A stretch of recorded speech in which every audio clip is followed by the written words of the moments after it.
जाकी रही भावना जैसी, प्रभु मूरत देखी तिन तैसी। ओम साई राम मित्रों, आज का ब्लॉग आप सभी हमारे साईं परिवार के लिए विशेष लाभकारी और कल्याणकारी है, क्योंकि आज के ब्लॉग में हम अपने साईं परिवार के लिए बहुत ही विशेष ब्लॉग लेकर के आए हैं।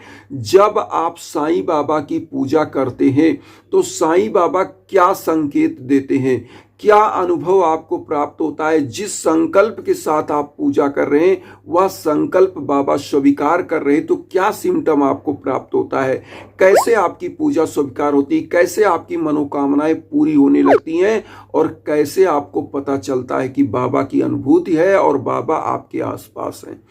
क्योंकि बाबा की बहुत सारी लीलाओं का वर्णन आप सभी लोगों ने, हमारे साईं परिवार ने पढ़ा होगा साईं सच्चरित्र में कि बाबा ने कैसे कैसे लीलाएं करी। लेकिन आज हम साईं सच्चरित्र नहीं, आपके स्वयं की पूजा में जब आप बाबा की सच्ची श्रद्धा और सबरी के साथ पूजा करते हो तो क्या अनुभव होता है, जो मैं खुद का भी एक्सपीरियंस उसमें बताता रहूंगा और आप उसी से मैच करते चलिए कि आपके साथ क्या अनुभव होता है, कैसे आपकी मनोकामनाएं पूरी होती हैं। मैं आपको आज सब कुछ एक एक चीजें यहाँ डिटेल बताऊंगा। देखिए, मान लीजिए आप बाबा की पूजा करते हैं कोई भी संकल्प लेकर के। देखिए, पूजा करनी कैसी चाहिए पहले तो ये जान लें। बाबा गुरु हैं और गुरु के बारे में कहा गया है कि गुरुर ब्रह्मा गुरुर विष्णु गुरुर्देव महेश्वरा गुरु साक्षात परब्रह्म तस्मै श्री गुरुवे नमः। तो गुरु कौन है? जो ईश्वर से भी बड़े माने जाते हैं, मतलब देव से भी बड़े होते हैं गुरु। गुरु कौन होता है? जो अंधकार से प्रकाश की ओर आपको ले जाए। मतलब गुरु का मतलब होता है कि हरि रूठे गुरु ठोर है और गुरु रूठे नहीं ठोर। मतलब एक बार ईश्वर रूठ जाएंगे तो गुरु का शरण है, लेकिन गुरु रूठ गया तो किसी का शरण नहीं है। इसीलिए दत्तात्रेय भगवान का आप नाम सुने होंगे। दत्तात्रेय भगवान के 17-18 गुरु थे। उन्होंने प्रकृति को भी गुरु बना लिया, जिससे उन्होंने जो सीख लिया उसको भी गुरु बना लिया। और साईं हमारे दत्तात्रेय भगवान के ही अवतार के रूप में थे। तो इसीलिए मैं आज आप लोगों को बता रहा हूं कि सच्ची श्रद्धा से बाबा की पूजा कैसे करना। देखिए, सबसे पहले आप अपने घर की बात बता रहे हैं। मंदिरों में तो क्या है, प्राण प्रतिष्ठित मूर्तियां होती हैं, वहां आप दर्शन के लिए जाते हो, लेकिन आप अपने घर में पूजा कैसे करें।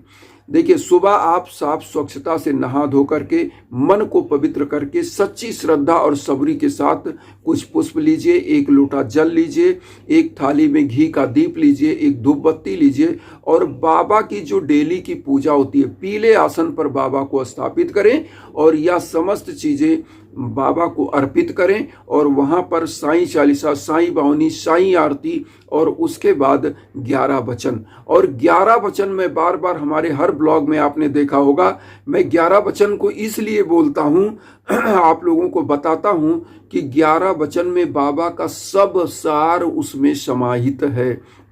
बाबा ने खुद कहा है कि जो शिरडी में आएगा आपत दूर भगाएगा, चढ़े समाधि की सीढ़ी पर, पैर तले दुख की पीढ़ी पर, त्याग शरीर चला जाऊंगा, भक्त हेतु दौड़ा आऊंगा, मन में रखना दृढ़ विश्वास, करे समाधि पूरी आस, मुझे सदा जीवित ही जानो, अनुभव करो सत्य पहचानो। यहाँ अनुभूति की बात हमने कहा है। पूजा में क्या संकेत करते हैं बाबा, तो वो चीज ध्यान दीजिएगा। अनुभव करो सत्य पहचानो, मेरी शरण आ खाली जाए, हो तो कोई मुझे बताए, जैसा भाव रहा जिस जन का, वैसा रूप हुआ मेरे मन का, भार तुम्हारा मुझ पर होगा, वचन न मेरा झूठा होगा, आ सहायता लो भरपूर, जो मांगा हुआ नहीं है दूर, मुझ में लीन वचन मन काया, उसका ऋण ना कभी चुकाया, धन्य धन्य वह भक्त अनन्य, मेरी शरण तजले नानन्य। तो बाबा कहते हैं कि आपको किसी प्रकार की कोई टेंशन नहीं है। सच्ची श्रद्धा के साथ आप मेरी पूजा करोगे और सत्य को अनुभव के द्वारा आपको पहचान होगी। यहाँ पर सबसे बड़ी चीज क्या होती है, जब आप पूजा करने, देखिए वैज्ञानिक भाषा में अगर आप जाओगे तो आप हमेशा पछताओगे। यहाँ होता क्या, आस्था को वैज्ञानिक में हम नहीं ले जा सकते और विज्ञान को आस्था में नहीं ला सकते। बहुत सारे लोगों को आपने देखा होगा नारियल चढ़ाने, लोटा चढ़ाए, विज्ञान कहता है कि यह आडंबर है, लेकिन मैं कहता हूं यह आस्था है। देखिए, एक अवलंब चाहिए आपको यह सब चीजों को पकड़ने के लिए। हम क्या हैं? अगर अनास्था में आप जाओगे तो मूर्ति भी तो अनास्था है। किसी मूर्ति में क्या प्राण हो सकता है? लेकिन हमारे आस्था के द्वारा वह प्राण पैदा हो जाता है। कैसे होता है मैं ये भी बताऊं। हम एक ऐसे प्राणी हैं जो निराकार की तरफ तब बढ़ते हैं जब हम साकार की पूजा करते हैं, और साकार की पूजा करके ही निराकार की तरफ हम बढ़ सकते हैं। साकार का मतलब होता है अवलंब। मूर्ति क्या है? साकार रूप में है। निराकार के रूप में भी रामायण में कहा गया है कि विनुपग चले सुने विनुकाना, आनन रहित सकल रस भोगी, विन वाणी बक्ता बड़ जोगी। ईश्वर क्या है? जो बिना हाथ पांव के चलता है, बिना जीवा के समस्त रसों का स्वादन करता है, जो चराचर जगत में व्याप्त है। मतलब हमारा ईश्वर कहाँ है? कण कण में ईश्वर है, हर जीवात्मा में ईश्वर है, और उसी परब्रह्म का ही साकार रूप हर जीवात्माएं हैं। तो यहां पर हम यह कहना चाहते हैं, अनुभूतियां कैसे होती हैं। देखिए, हमारे कहने का मतलब है कि ईश्वर साकार नहीं है। साईं ने खुद कहा है, मुझे सदा जीवित ही जानो, अनुभव करो सत्य पहचानो। मतलब मेरी शरीर तो समाधि में चली जाएगी, लेकिन आपको अनुभव होता रहेगा। जब भी आप बुलाओगे तो मैं आऊंगा। यह बात गीता में कहा गया है। गीता में कि नयनम शस्त्रम छिद्राणि नयनम दहाति पावका ना चैनम क्लेदन्त्यापो ना शोष्यति मारुता। मतलब यह आत्मा अजर अमर है, ना तो इसको शस्त्र काट सकता है, ना तो जल इसको भिगो सकता है, ना वायु इसको सुखा सकती है, ना अग्नि इसको जला सकती है। तो कहने का मतलब है कि बाबा की जो आत्मा है वो आपके आसपास है, उसी का अनुभव आपको होता है। बहुत सारे लोग हमसे ये कहते हैं कि गुरुजी मेरे साथ ये चमत्कार हुआ कि आज यह चीजें ऐसे ऐसे हुई। लेकिन मैं आपको बताऊं, बाबा की अनुभूति आपको होती है।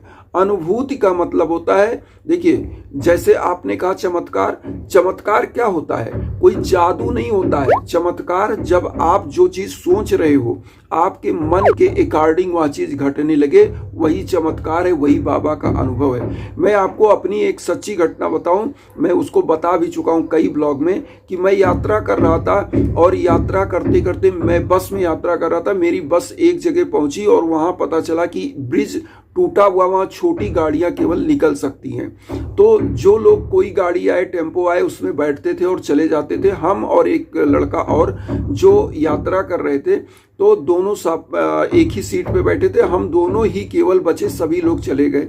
हम लोग के पास थोड़ा सा सामान था। अचानक से मैं आपको बताऊं कि मैं साईं बाबा का 11 वचन ही मन में बोले जा रहा था, और यही मांग रहा था बाबा से कि जल्दी मेरे लिए भी कोई साधन आ जाए। अचानक से एक चमचमाती हुई गाड़ी मेरे सम्मुख आई, और मैं आपको बताऊं, वह गाड़ी किसी सरकारी अधिकारी की गाड़ी थी। उनके ड्राइवर केवल उसमें था, और वो खुद ही आके रोक दिया। वो पता नहीं क्या, और वो देखते हुए आ रहा था। अचानक हम लोगों ने कोई हाथ नहीं दिया कि कार है भाई, किसी की गाड़ी, उस पर भारत सरकार लिखा हुआ है, तो हम कैसे हाथ दें। लेकिन वह बंदा आके रोका, और जब हम लोग उस गाड़ी में सवार हो गए तो बातचीत हुई कि ड्राइवर साहब आप कहाँ तक जाएंगे, क्या है? हम लोग यहाँ तक जाएंगे। उन्होंने कहा कि सर आप निश्चिंत रहिए, जहाँ तक आप जाएंगे गाड़ी वहाँ तक जाएगी।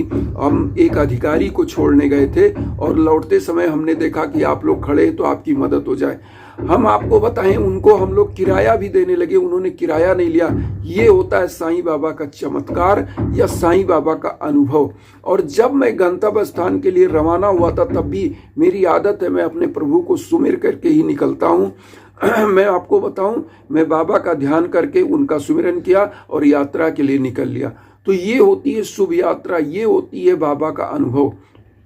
अब होता है पूजा में क्या अनुभव होता है। बहुत सारे लोग, फूल दीप है, दीप में फूल बन जाता है। जैसे मैं स्क्रीन पर भी दिखा दे रहा हूं, आप देखिए, दीप में फूल बनता है, कोई ना कोई आकार प्रकार बनता है। वो क्या होता है? वो बाबा का अनुभव है कि देखिए मैं यहाँ पर उपस्थित हूँ, आपकी पूजा को स्वीकार कर रहा हूँ। या आप कोई पूजा कर रहे हो, अचानक से आपके घर में न्यूज आता है बहुत अच्छा, तो वो क्या है? वो बाबा का अनुभव है। कोई चीज आप खा रहे हो, देखिए यहाँ बाबा आपकी परख भी करते हैं। कोई चीज आप खा रहे हो, अचानक से कोई एक जानवर आता है, वो आपका मुंह ही देखता रहता है और सोचता है कुछ चीजें, एक टुकड़ा आप मुझे दे दो। लेकिन अगर आप नहीं देते हो सकता है आपके प्रभु आपके सम्मुख रहे हों और आपने नहीं दिया, आपने अवसर गंवा दिया, तो तुरंत ही आपका यह कर्तव्य है कि एक टुकड़ा उसमें से उस जीवात्मा को भी दीजिए। हो सकता है आपके प्रभु हो जिनके तपस्या कर रहे हैं। देखिए तपस्या क्या होता है, सबसे बड़ा तपश्चर्या क्या बात आप समझिए। तपस्या या पूजा में जो अनुभव होती है, उन जीवात्माओं के लिए आप कुछ करें जो आप निराकार ईश्वर की कल्पना कर रहे हैं। ईश्वर है क्या? जो मानवता की सेवा, जीवात्माओं की सेवा करता है वही ईश्वरत्व को प्राप्त करता है। क्योंकि बाबा की खुद आप पढ़ेंगे तो बाबा एक धूनी प्रज्वलित किया करते थे और उसी की उदी आज हमको मिलती है। वह धूनी क्या है? वह लगातार निरंतर जलने वाला यज्ञ है। बाबा खुद यज्ञ किया करते थे, वह यज्ञ ही है। वो लगातार वह धूनी प्रज्वलित है और उसी के सम्मुख बाबा बैठते थे। जो भी उनके पास आता था तो उनको बाबा उसी में से ऊदी दिया करते थे। तो इससे क्या होता है मैं आपको खुद बताऊं, आपने पढ़ा होगा साईं सच्चरित्र में कि एक बार बाबा धूनी के सम्मुख बैठे थे और धूनी इतनी ऊंची ऊंची लपट उड़ने लगी कि बाबा अपना सटाका एक लिए थे, उससे मारे कि डाउन आ जाओ, नीचे आ जाओ। तो वह धूनी धीरे धीरे धीरे उसकी आग अपने आप नीचे आ गई। तो बाबा क्या थे? त्रिकालदर्शी थे। इसीलिए मैं कहता हूं कि जब भी आपके जीवन में कोई कष्ट आए तो यज्ञ याजन हवन जरूर कराना चाहिए। क्योंकि जो प्रभु की माया होती है, अग्नि क्या है? अगर आप ऋग्वेद में जाएंगे तो अग्नि के बारे में 250 सूक्त समर्पित हैं। अग्नि क्या है? और यजुर्वेद में आप जाते तो यज्ञ के बारे में वर्णन है। अग्नि देवताओं और मनुष्यों के बीच की माध्यम है। जब आपके नाम और गोत्र पर संकल्प होकर के हवन होता है तब आपका कल्याण अपने आप होने लगता है।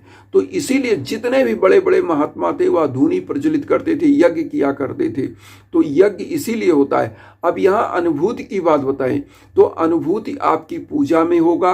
आपको जब आपका कार्य जिस संकल्प के साथ आप पूजा कर रहे हो, अगर वह संकल्प बाबा स्वीकारते हैं तो आपको घर में मेहमानों का आना, गरीब दिन दुखियों का आना, भिक्षा के लिए चिड़ियों का आना, आपके घर में एक प्रसन्न वातावरण बनना अपने आप। तो इसीलिए कहा जाता है कि यज्ञ याजन दान दक्षिणा करते रहना चाहिए और अपने प्रभु का ध्यान करते रहना चाहिए। इससे आपके जीवन की समस्त बाधाएं दूर होती हैं। अगर मान लीजिए घर में कोई बीमार हो गया, उसको क्या चाहिए? अन्न का दान करना चाहिए। खिचड़ी बना के दान करिए गरीबों दिन दुखियों को। रॉ मटेरियल जैसे चावल ले लिया, थोड़ा दाल ले लिया, हल्दी ले लिया, नमक ले लिया, जो कुछ सब्जियां होती हैं उसको रख करके छू लीजिए दोनों हाथों से और किसी भी ब्राह्मण को, गरीब को दान कर दीजिए। तो इससे भी आपके ग्रह शांत होते हैं। अन्नदान को साईं सच्चरित्र में भी कहा गया महादान। हमारे समस्त वेदों में अन्नदान को महादान कहा गया है। तो इसलिए दान अन्न का करते रहना चाहिए। साईं खुद करते थे, जो मांग कर लाते थे लोगों को बनाकर खिलाते थे। और आज भी शिरडी आप जाएंगे तो जो प्रसादालय है, एशिया का सबसे बड़ा भोजनालय साईं बाबा के संस्थान का है। वहाँ पर प्रसाद लोग प्रेम से पाते हैं और बहुत अच्छा लगता है और बहुत ही स्वादिष्ट लगता है बाबा का प्रसाद। तो बाबा जिसको बुलाते हैं वो निश्चित बाबा के दरबार में जाता है और बिना बुलाए तो कोई जा भी नहीं सकता। क्योंकि मैं एक ब्लॉग में आपको बताया भी हूँ कि मैं अपने माता पिता को ले जाना चाहता था शिरडी। काफ़ी दिन से पैसा इकट्ठा कलेक्ट किया था कि मुझे जाना है, लेकिन मैं लगभग 1-2 साल तक नहीं जा पाया। लेकिन बाबा ने बुलाया, अचानक सभी लोग चले गए। तो ये होती है बाबा की कृपा, ये होती है बाबा की अनुभूति। और 3 दिन के लिए जाने वाले थे, 1 हफ्ता मुझे शिरडी में रुकना पड़ा।